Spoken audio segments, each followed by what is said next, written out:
Di video kali ini, kita akan membahas lanjutan alur cerita lengkap Tokyo Revenger Part 5. Konten ini mengandung spoiler, jadi kalian bisa skip saja video ini jika tidak ingin kena spoiler. Takemichi membuat keputusan saat itu. Dia bertekad tidak akan kembali ke masa depan sebelum menjadi nomor 1 di Toman.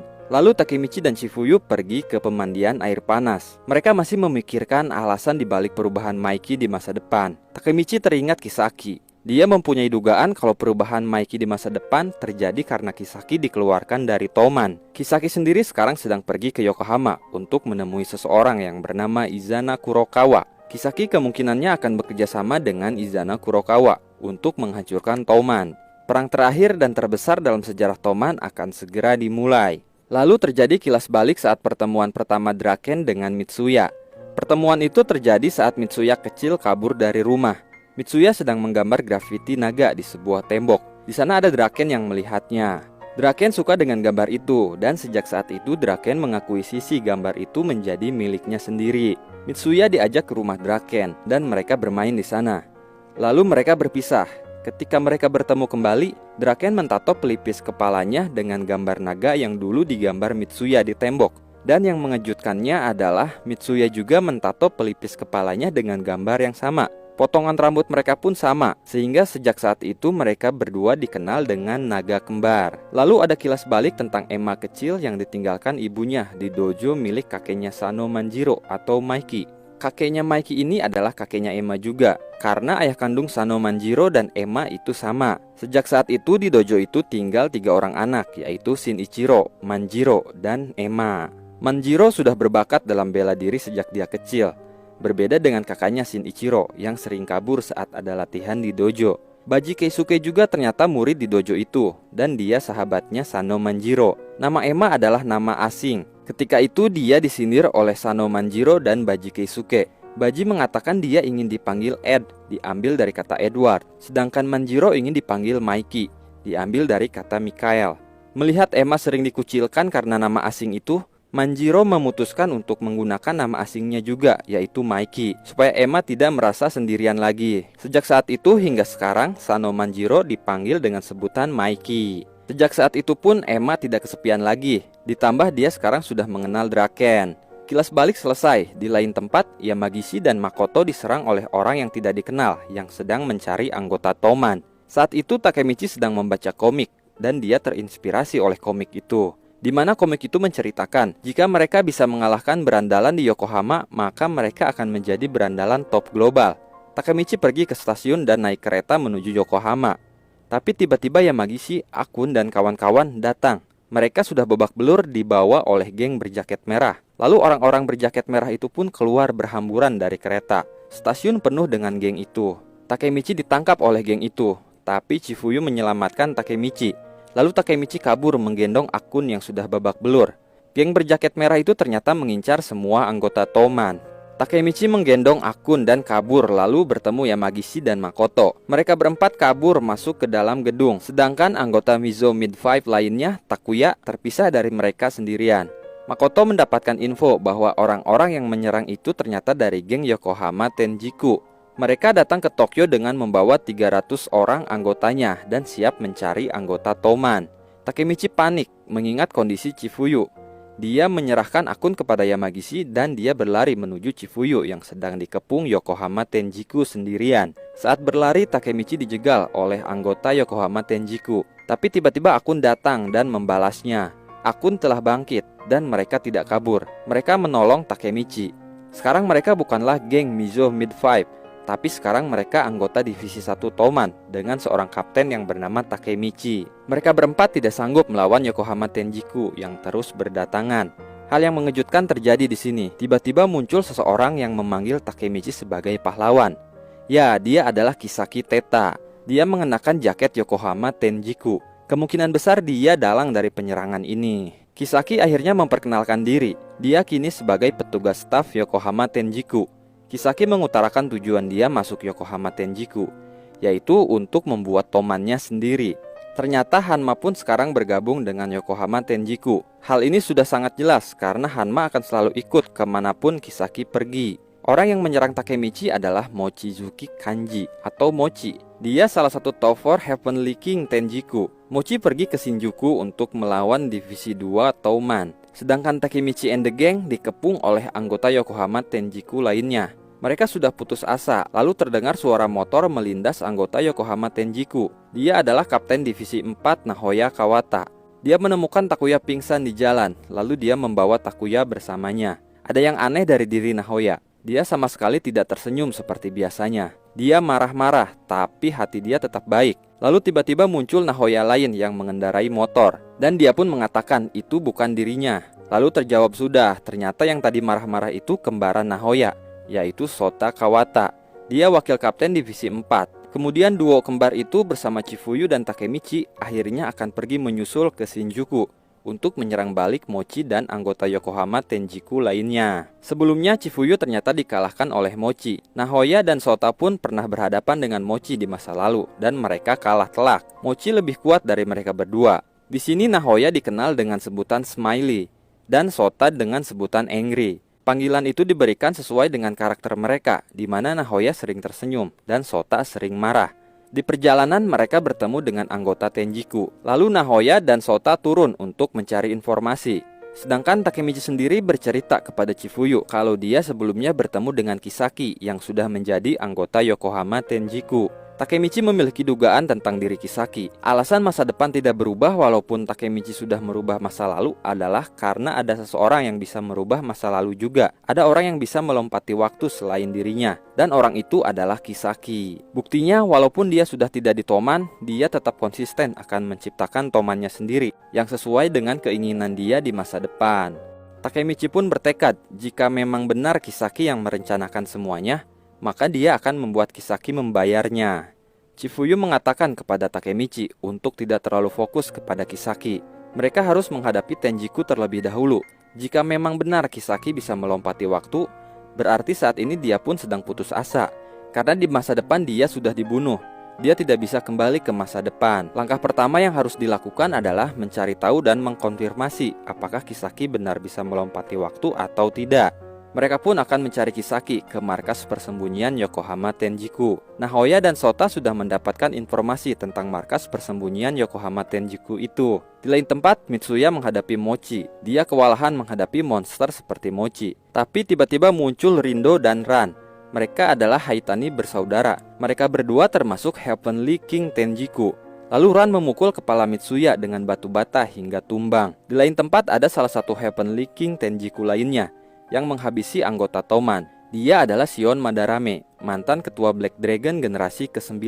Kemudian Nahoya, Sota, dan kawan-kawan tiba di lokasi persembunyian Tenjiku. Ternyata mereka semua sudah disambut oleh Kakucho, salah satu Heavenly King Tenjiku, beserta seluruh anggota Yokohama Tenjiku lainnya. Ternyata jumlah anggota Tenjiku di persembunyiannya sekitar 100 orang. Kakucho menyuruh anggotanya itu keluar semua dan menyisakan dirinya sendiri melawan 4 anggota Toman. Tapi hanya Kapten Divisi 4 Nahoya lah yang akan menghadapi Kakucho. Mereka pun bertarung dan jual beli serangan. Tapi pertarungan akhirnya dimenangkan oleh Nahoya. Di lain tempat, Maiki sedang berada di dermaga. Dia didatangi oleh seseorang. Orang itu memperkenalkan dirinya. Dia bernama Izana Kurokawa. Lalu orang itu pun pergi begitu saja.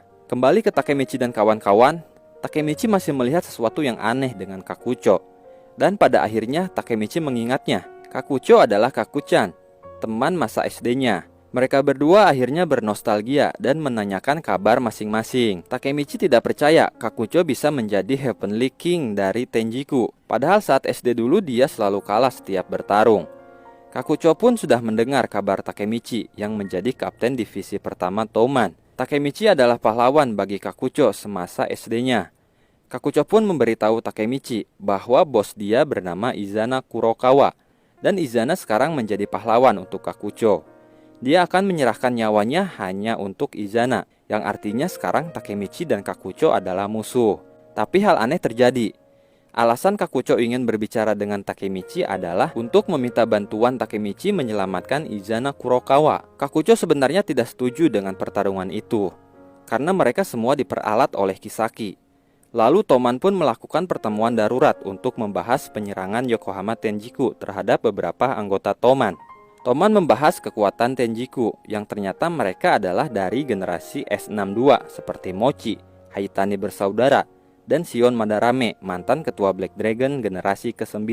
Mereka semua kini bernaung di bendera yang sama yang bernama Yokohama Tenjiku. Mikey akhirnya memutuskan untuk menyerang balik Yokohama Tenjiku. Takemichi merasa hal ini sudah sesuai dengan rencana Kisaki. Chifuyu mengatakan jika mempunyai kemampuan untuk mengetahui masa depan, kenapa Takemichi tidak memanfaatkannya? Seharusnya Takemichi pergi ke masa depan untuk bertemu Naoto dan mencari informasi dari sana. Takemichi pun akhirnya melanggar janji dia yang harusnya akan pergi ke masa depan jika dia sudah menjadi pemimpin Toman. Dia pergi menemui Naoto kecil, tapi dia malah bertemu dengan Hinata. Takemichi akhirnya ke masa depan. Dia bertemu dengan Naoto dan menceritakan semua kejadian dan dugaan dia tentang Kisaki. Naoto sama sekali tidak mendapatkan petunjuk tentang Kisaki. Bahkan gengnya saat itu Yokohama Tenjiku tidak pernah ada di masa depan. Lalu Takemichi melihat foto Izana Kurokawa di papan tulis Naoto. Naoto mengatakan Izana itu mantan ketua Black Dragon. Takemichi kaget, seharusnya Izana itu sebagai ketua Tenjiku. Naoto pun penasaran dan akhirnya dia menyelidiki Izana Kurokawa. Takemichi kembali ke masa depan itu untuk mencari petunjuk dan informasi, tapi dia sama sekali tidak mendapatkan petunjuk apa-apa. Takemichi tiba-tiba teringat dengan Inui dan Koko. Jika dia bisa menemui mereka, pasti ada informasi yang bisa didapatkan. Tapi Takemichi tidak tahu keberadaan mereka di mana. Dia hanya teringat gereja tempat mereka bentrok dulu. Takemichi pun pergi ke gereja itu. Dia bernostalgia dengan kejadian di tempat itu, walaupun bukan kejadian yang menyenangkan. Kemudian Takemichi ternyata bertemu dengan Taiju yang sedang berdoa atas kematian Hakai, adiknya. Takemichi tidak membuang kesempatan untuk mendapatkan informasi dan petunjuk dari Taiju. Takemichi memanggil Naoto, lalu mereka berbincang dengan Taiju untuk mencari informasi dan petunjuk tentang Izana Kurokawa. Taiju mulai bercerita. Dia menceritakan sejarah Black Dragon, di mana orang yang menciptakan Black Dragon itu ternyata Sano Shinichiro atau kakaknya Mikey. Shinichiro sebagai pemimpin generasi 1. Lalu Izana Kurokawa ini memimpin Black Dragon generasi ke-8, di mana pada saat itu Toman belum dibentuk. Lalu Izana Kurokawa keluar dari Black Dragon dan 3 tahun kemudian mendirikan Tenjiku yang menghancurkan Toman. Kejadian itu disebut insiden Kanto. Insiden Kanto ini insiden penyerangan yang sedang terjadi saat ini di masa 12 tahun yang lalu. Lalu Taiju menjelaskan bagaimana Toman dan Tenjiku bisa bergabung. Pemimpin Toman saat itu adalah orang pertamanya dipegang oleh Sano Manjiro alias Mikey. Lalu orang keduanya Kisaki Teta. Dan orang ketiga adalah Izana Kurokawa. Mereka disebut gangster terburuk sepanjang masa. Takemichi kaget karena di sana masih ada nama Kisaki, karena dia seharusnya mati di masa sekarang. Lalu berdasarkan info dari Taiju dan hasil penyelidikan Naoto, akhirnya fakta terungkap bahwa Kisaki ternyata masih hidup. Selama ini dia merekayasa kematiannya. Alasannya karena dia dikenakan berbagai macam tuduhan tindakan kriminal seperti pembunuhan dan pencurian. Dia membuat dirinya seolah mati, lalu kabur ke luar negeri. Mikey mati dan Kisaki di luar negeri. Izana Kurokawa pun naik menjadi pemimpin Toman. Saat itu entah kenapa Mikey lebih mempercayakan Izana Kurokawa dibanding Draken. Lalu muncul Koko dan Inui. Mereka ditugaskan oleh Izana Kurokawa untuk menangkap Takemichi, Taiju, dan Naoto. Mereka bertiga ditangkap karena sedang menyelidiki Izana Kurokawa, ketua Toman saat itu. Takemichi dan Naoto kabur, sedangkan Taiju mengorbankan dirinya menahan Inui, Koko, dan anggota Toman lainnya. Sebelumnya Taiju meminta tolong kepada Naoto untuk menyelidiki kasus pembunuhan Hakai, adiknya. Karena Taiju tidak percaya Mikey yang membunuh Hakai. Dia mencurigai Izana Kurokawa terlibat dalam pembunuhan adiknya itu. Saat kabur, Takemichi menyadari sesuatu. Seharusnya Koko dan Inui menjadi kunci untuk mendapatkan informasi lebih detail tentang Izana Kurokawa. Akhirnya Takemichi memutuskan untuk kembali menemui Koko dan Inui. Tapi di sebuah gang tiba-tiba ada seseorang yang menodongkan pistol ke arah Takemichi. Dia adalah Kisaki. Kisaki melepaskan tembakan ke arah Takemichi. Tapi di detik terakhir Naoto mendorong Takemichi. Takemichi selamat, tapi Naoto terkena tembakan Kisaki. Setelah itu datang Izana Kurokawa. Dia mengatakan kepada Kisaki bahwa seharusnya dia yang membunuh Naoto. Naoto menjadi incarannya karena Naoto telah membunuh Mikey. Takemichi pun ada di lokasi ketika Mikey mati. Dan Izana menganggap Takemichi sebagai pembunuh Mikey juga. Lalu Izana memanggil Kakucho untuk membunuh Takemichi. Kakucho tanpa ragu menembak Takemichi. Takemichi dan Naoto dalam kondisi kritis. Naoto menganggap Takemichi sebagai kebanggaannya karena kegigihan dia yang tanpa menyerah terus mencoba menyelamatkan Hinata, kakaknya. Mereka pun melakukan jabat tangan terakhir, tapi Takemichi tidak akan pernah menganggap itu yang terakhir. Dia tidak akan menyerah untuk merubah semuanya menjadi lebih baik. Takemichi tiba di masa lalu. Dia menghubungi Naoto kecil untuk bertemunya di sebuah taman. Takemichi berlari menuju taman itu. Dia melihat Naoto dalam kondisi baik-baik saja. Lalu Takemichi mencoba menjabat tangan Naoto. Tapi ternyata tidak terjadi apa-apa. Takemichi tidak bisa kembali ke masa depan. Alasannya karena Naoto di masa depan sudah mati. Takemichi tiba-tiba teringat kenangan bersama Naoto dewasa yang selama ini selalu membantu dia dalam menyelamatkan Hinata atau Hina. Takemichi terlihat sangat depresi. Dia lesu, hanya bisa menundukkan kepalanya. Lalu Takemichi menyuruh Naoto kecil untuk pulang. Takemichi mengira Naoto tidak pulang dan masih ada di dekatnya. Takemichi bertanya apakah Naoto kecil masih ingat tentang awal pertemuan mereka, di mana Takemichi bercerita Hina mati dan dia kembali ke masa lalu untuk menyelamatkannya. Takemichi dan Naoto dewasa pun bekerja sama untuk menyelamatkan Hina, tapi sekarang dia tidak bisa kembali ke masa depan karena Naoto dewasa telah mati. Takemichi bertanya kepada Naoto kecil apa yang harus dia lakukan. Karena Takemichi sudah sangat depresi, tidak tahu harus bertanya kepada siapa. Dia bahkan berpikir untuk mengakhiri hidupnya saja. Lalu tiba-tiba ada seseorang yang mengatakan, "Aku mencintaimu." Dan orang itu ternyata Hina. Yang dari tadi Takemichi anggap Naoto ternyata itu adalah Hina. Hina mendengarkan semua rahasia Takemichi tentang dirinya dan masa depan. Hina bertanya umur Takemichi sebenarnya berapa. Takemichi mengatakan dia berumur 26 tahun. Dan dia bertanya juga apakah Takemichi di masa depan sudah melamarnya. Saat itu dia belum melamar Hina, tapi Takemichi sudah berpikir dengan matang akan melamar dan menikahi Hina. Setelah mendengar jawaban itu, Hina mengatakan bahwa jika memang Takemichi berniat seperti itu, maka Hina akan mati dengan bahagia. Hina menambahkan bahwa dia akan menganggap dirinya tidak pernah mendengar tentang masa depan itu. Takemichi terlihat senang karena Hina tidak terbebani dengan kematiannya di masa depan. Takemichi pun semangat lagi untuk mengubah masa depan demi menyelamatkan Hina dan Naoto. Sekarang Takemichi sudah tahu musuh utamanya, yaitu Izana Kurokawa dan Kisaki. Dia tidak peduli apakah Kisaki bisa melompati waktu atau tidak. Dia akan tetap menghancurkan mereka. Langkah pertama yang akan dia lakukan adalah mencari tahu kenapa Maiki sangat mempercayai Izana Kurokawa daripada Draken. Takemichi pun menemui Draken dan pergi ke rumah Maiki. Kamar Maiki adalah sebuah garasi peninggalan Shinichiro. Di sana mereka membicarakan tentang Tenjiku dan menghubungkannya dengan Black Dragon. Karena ketua Tenjiku sekarang adalah mantan ketua generasi ke-8 Black Dragon. Lalu Draken mengatakan informasi rahasia mereka yang hanya diketahui oleh Maiki, Draken, dan Baji. Draken mengatakan bahwa pendiri Black Dragon adalah Shinichiro. Takemichi terlihat biasa saja dan tidak kaget sama sekali dengan informasi rahasia itu. Karena Takemichi sudah tahu informasi itu sebelumnya dari masa depan. Maiki sebelumnya pernah berbicara kepada Shinichiro saat Maiki dan Toman yang baru dibentuk akan menyerang Black Dragon generasi ke-9. Shinichiro mengatakan Black Dragon berubah sejak generasi 8. Artinya sejak Izana Kurokawa menjabat, Black Dragon sudah tidak seperti dulu saat pertama dibentuk dan dipimpin oleh Shinichiro. Shinichiro ingin Maiki mengambil alih Black Dragon karena dia meninggalkan tim untuk Maiki. Lalu Emma masuk kamar dan mengantarkan teh untuk Maiki dan yang lainnya. Takemichi bertanya-tanya siapa sebenarnya Izana Kurokawa ini. Lalu tiba-tiba Emma mengatakan dia adalah saudaranya.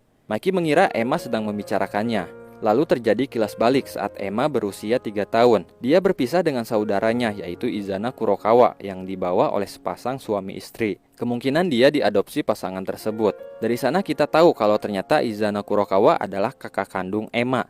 Dan berarti Izana Kurokawa masih memiliki hubungan saudara dengan Maiki. Sebenarnya Emma sudah sering menceritakan tentang kakak kandungnya Emma atau Izana ini kepada Maiki.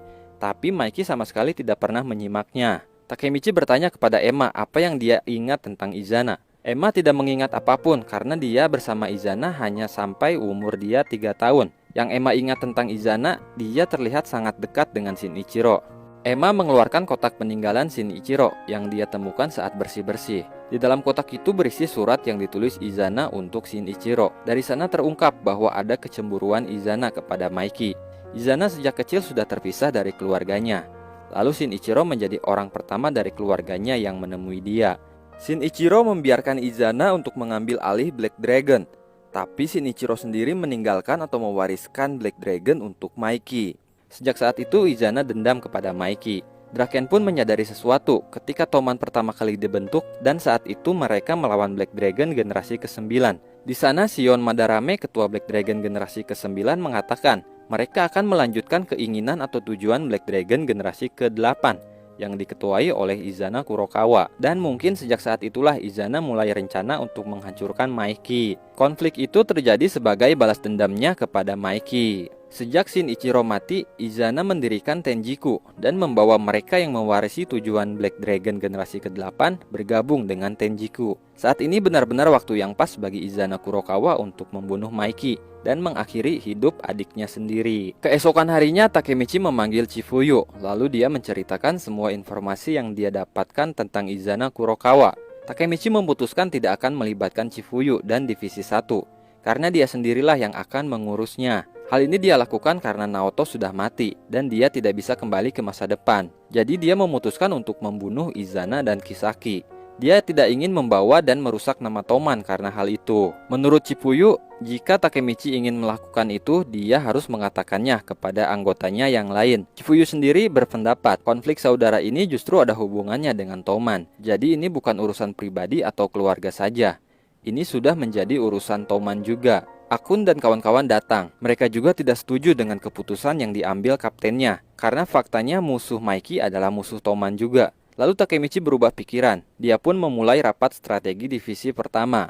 Tiba-tiba di luar ada seseorang mengenakan seragam Toman dan memanggil Takemichi. Dia dari divisi 5 dan dia sedang mengantar kapten divisi 5 Toman, yaitu Mucho, untuk menemui Takemichi. Mucho membawa semua anggota divisi 5, lalu Takemichi dihajar dan ditangkap oleh Mucho. Dia dibawa ke sebuah gedung, yang ternyata di sana sudah ada Koko dan Inui yang terikat. Mucho ternyata ada hubungannya dengan Izana Kurokawa, karena dia termasuk generasi S62.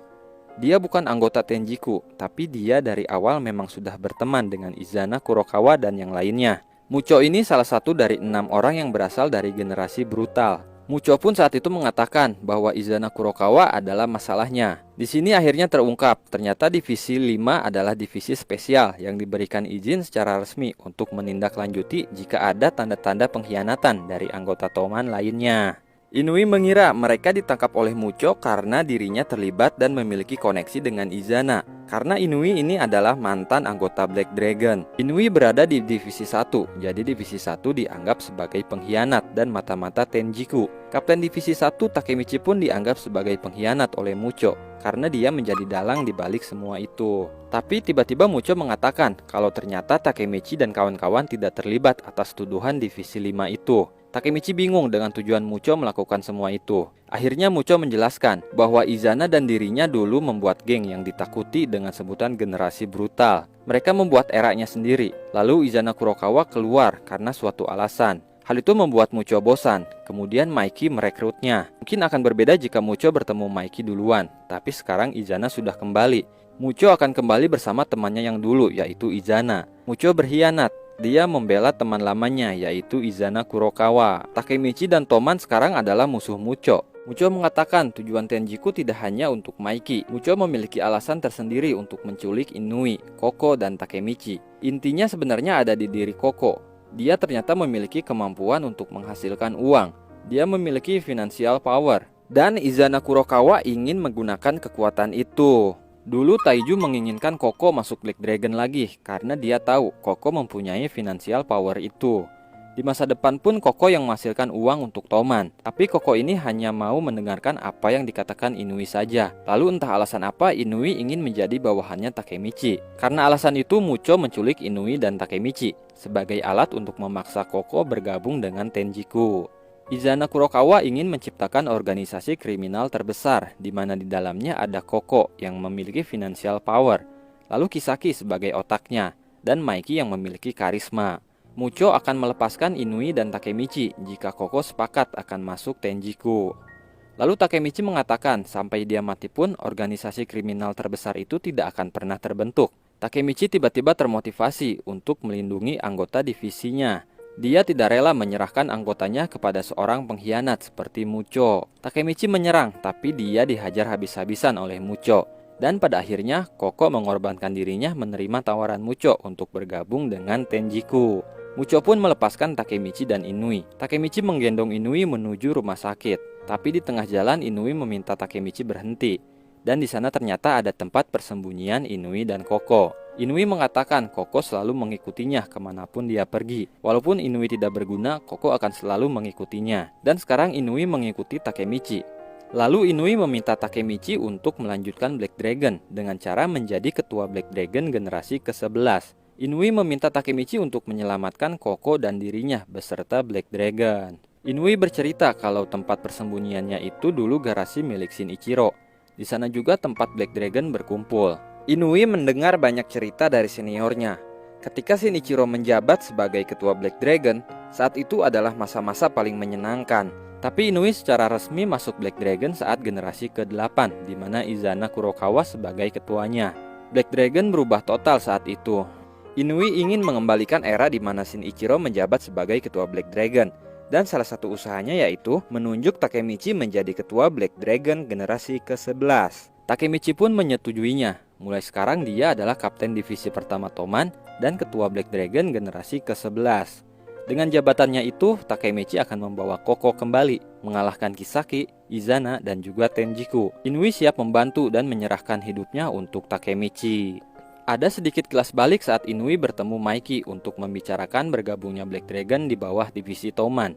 Inui mengatakan dia ingin berada di bawah Takemichi dan menjadikan Takemichi sebagai ketua Black Dragon selanjutnya. Karena Inui melihat Takemichi mirip dengan ketua generasi pertama Black Dragon, yaitu Shinichiro.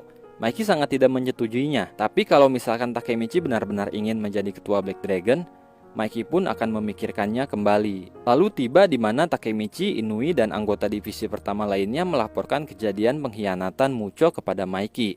Inui mengatakan besok tepatnya tanggal 22 Februari adalah hari ulang tahun ke-11 Black Dragon. Jadi kemungkinan besar Izana Kurokawa akan menyerang pada hari itu. Maiki pun mengumpulkan semua anggota Toman dan mulai mempersiapkan rencana untuk pertempuran besok. Lalu di sisi lain Kakucho menentang Izana Kurokawa untuk bekerja sama dengan Kisaki dan Hanma. Dia tidak tahu tujuannya untuk apa. Lalu Izana menjawab, hal itu dilakukan untuk membunuh dan mengalahkan Toman. Tanggal 22 Februari tiba. Toman mengadakan rapat darurat untuk menghadapi Tenjiku. Draken menjelaskan situasinya, bahwa divisi 1 telah diserang Tenjiku. Draken mengingatkan bahwa Tenjiku tidak seperti geng yang pernah mereka lawan. Tenjiku menyebut diri mereka sebagai kriminal. Jadi mereka akan menggunakan cara licik seperti menggunakan senjata.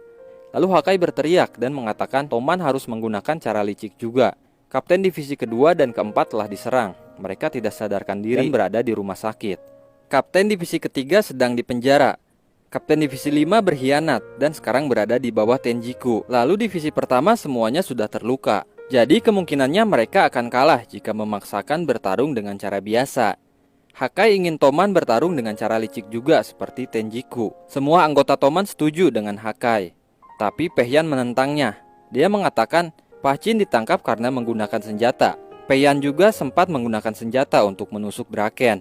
Tapi akhirnya dia disadarkan oleh Maiki. Maiki pun ikut berbicara dan menenangkan semuanya. Maiki meminta Hakai menjaga Mitsuya dan Nahoya di rumah sakit. Jika mereka berdua membuka mata dan ingin pergi ke pertempuran, Hakai harus menahan mereka berdua. Maiki juga mengatakan, walaupun para kapten tidak ada di sana di dalam pertempuran, tapi di sana ada dirinya. Di sana ada Maiki. Anggota Toman pun bersorak dan termotivasi lagi untuk mengalahkan Tenjiku. Inui dan Takemichi mengunjungi makam Shinichiro. Inui memperkenalkan Takemichi sebagai ketua Black Dragon ke-11. Takemichi bertekad untuk membuat Black Dragon kembali berjaya. Tiba-tiba Izana Kurokawa datang mengunjungi makam Shinichiro juga. Lalu Emma dan Maki pun datang. Akhirnya di sana Izana menyatakan peperangannya dengan Toman. Pertarungan akan dilaksanakan di Teluk Yokohama, dermaga ke-7 jam 8 malam. Di sana akan terjadi pertempuran terakhir antara Yokohama Tenjiku melawan Toman. Lalu di lain tempat ada Kisaki membawa tongkat baseball. Dia akan melakukan tindakan kotor dengan tangannya sendiri, entah untuk menyerang siapa. Tapi ini tidak seperti Kisaki biasanya. Emma mengatakan kepada Takemichi bahwa Maiki tidak pernah menunjukkan kelemahannya. Saat Baji mati, saat kakaknya mati, apapun yang terjadi, dia tidak pernah menunjukkan kelemahannya. Tapi tidak kepada semua orang. Dia menunjukkan kelemahannya itu saat di rumah bersama Emma. Emma bertekad untuk membantu dan menyelamatkan Maiki. Lalu Takemichi mengingat Maiki masa depan yang mati dalam dekapannya. Maiki masa depan mengatakan hidup dia menderita. Dan Takemichi berpikir saat itu, apa mungkin Maiki menderita di saat Emma ada di sana bersama Maiki? Lalu Takemichi memiliki dugaan, jangan-jangan Emma tidak ada di sana menemani Maiki di masa depan. Tapi di sini akhirnya terungkap, Izana akan mengurus Maiki dan Kisaki akan mengurus adik perempuan Maiki, yaitu Emma. Emma dan Takemichi sedang berjalan di pinggir jalan. Tiba-tiba Kisaki dan Hanma datang menggunakan motor. Lalu Kisaki memukul kepala Emma menggunakan tongkat baseball hingga tersungkur. Kisaki bertindak sejauh ini dengan mengotori tangannya sendiri hanya untuk membuat Maiki jatuh ke dalam keputusasaan. Takemichi panik dan merasa bodoh karena dugaan dia selama ini salah. Walaupun dia menyelamatkan Draken, walaupun dia menyelamatkan Kazutora, walaupun dia membuat Kisaki dikeluarkan dari Toman, walaupun dia menyelamatkan Taiju, walaupun dia sudah melakukan semuanya, tapi masa depan tidak berubah. Lalu kali ini Emma diincar dan dalam kondisi kritis. Hal ini yang paling mungkin membuat Maiki jatuh ke dalam keputusasaan. Maiki pun melihat Emma tersungkur dan tidak sadarkan diri. Keputusasaan Maiki sudah dimulai. Takemichi panik, dia merasa bersalah kepada Maiki karena tidak bisa melindungi Emma. Maiki pun lalu menggendong Emma menuju rumah sakit. Saat digendong Maiki, Emma sadar dan menitipkan pesan kepada Maiki untuk menyampaikan kalimat kepada Draken. Kalimatnya berbunyi, "Aku cinta kamu, Draken." Lalu Emma meminta Takemichi untuk menjaga Maiki. Setelah itu pun Emma menghembuskan nafas terakhirnya. Maiki terus mengajak Emma berbicara karena Maiki percaya Emma masih hidup. Sebanyak apapun Maiki berbicara, Emma sama sekali tidak membalasnya. Tubuh Emma terasa dingin. Maiki meminta Takemichi untuk mengecek keadaan Emma. Maiki terus membicarakan masa depan di mana Maiki membayangkan Emma dan Draken berkeluarga dan memiliki seorang anak. Mereka berkumpul dan meminum sake bersama. Takemichi menangis karena dia tahu Emma sudah mati dan itu adalah masa depan yang tidak akan pernah terjadi. Lalu terlihat Izana bersama Kisaki. Izana mengatakan bahwa nama Kisaki sudah bersih. Izana menyiapkan pengganti untuk Kisaki. Kisaki menganggap Maiki itu yang terbaik. Kisaki ingin Maiki menjadi yang terbaik dan memanfaatkan potensinya untuk memimpin sebuah organisasi yang Kisaki inginkan. Tapi Maiki menyia-nyiakan potensinya karena sering bergaul dengan teman-temannya. Dan itu adalah tugas Kisaki untuk memperbaikinya. Dulu Kisaki merencanakan untuk membunuh Draken yang sangat mengganggu. Semuanya berjalan lancar, tapi seseorang menghancurkan rencana itu. Dia adalah Hanagaki Takemichi. Lalu dia melanjutkan rencananya. Kisaki membuat Valhalla dan berencana untuk menjadikan Maiki sebagai ketua. Tapi rencana itu kali ini dihancurkan oleh Keisuke Baji. Setelah itu Kisaki dibuang oleh Maiki. Dan untuk membuat Maiki menjadi yang diharapkan Kisaki, Kisaki membuat rencana terakhirnya, yaitu membunuh Sano Emma. Izana Kurokawa mengatakan selama 10 tahun ini dia dalam situasi yang sulit. Satu-satunya orang yang mengunjungi dia adalah Shin Ichiro. Satu-satunya hal yang mengisi kekosongannya adalah kasih sayang dari Shin Ichiro. Izana tertarik dengan semua hal yang Shin Ichiro suka, sedangkan kebencian Kisaki membuat hatinya puas. Itulah alasan kenapa Izana tidak masalah menggunakan Emma sebagai korban. Karena setelah Emma menjadi korban, Izana dan Maiki dalam posisi yang sama. Mereka semua dalam kekosongan, dan Izana akan menjinakkan Maiki, lalu Toman akan menjadi milik Kisaki. Kisaki penasaran apa yang akan dilakukan oleh seorang pahlawan, yaitu Takemichi. Draken datang mengunjungi Emma yang sudah terbujur kaku. Maiki dalam kondisi frustasi dan depresi berat. Draken mengajak Maiki berbicara di luar, dan dia menghajar Maiki karena Maiki tidak melakukan apa-apa atas kejadian itu. Takemichi menghentikan Draken karena dia merasa itu adalah salahnya. Emma sedang berada di dekat Takemichi, tapi dia tidak bisa melindunginya. Draken tidak peduli, dia tetap memukuli Maiki. Draken mengatakan Toman dibuat untuk melindungi orang-orang. Tapi Pachin ditangkap. Lalu Baji mati. Kazutora ditangkap, dan kali ini Emma mati. Draken benar-benar tidak terlihat seperti Draken biasanya. Dia tidak bisa menerima kenyataan yang terjadi. Maiki pun hanya bisa terdiam depresi karena telah banyak kehilangan orang-orang terdekatnya. Takemichi pun ikut frustasi karena dia tidak akan pernah bisa merubah masa depan itu lagi. Oke, cukup sekian alur cerita lengkap Tokyo Revenger part 5 kali ini. Sampai jumpa di part 6.